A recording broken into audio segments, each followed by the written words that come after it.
Hello বন্ধুরা, বানি রান্নাবাটিতে সকলকে স্বাগত। আজকে নিয়ে এসেছি কাঁচা আম দিয়ে মাছের ডিমের বড়ার টক। তোমরা হয়তো ডিমের অনেক ধরনের রেসিপি করেছো, কিন্তু একবার এই ধরনের বানিয়ে দেখতে পারো, সত্যি অসাধারণ লাগে খেতে। এর জন্য আমি এখানে নিয়েছি কাতলা মাছের ডিম, তোমরা রুই মাছেরও নিতে পারো। এর সাথে দিলাম পরিমাণ মতো লবণ, হলুদ ও বেসন। এরপর সবটা ভালো মতো মেখে নিয়ে কড়াইয়ে সর্ষের তেল গরম করে বড়াগুলো লাল লাল করে ভেজে তুলে নিলাম। এরপর ওই তেলেই দিলাম শুকনো লঙ্কা ও কালো সর্ষে ফোড়ন।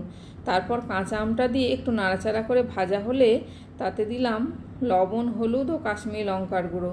একটু নাড়াচাড়া করে জল দিয়ে ঢাকা দিয়ে দিলাম আমটা সেদ্ধ হওয়ার জন্য।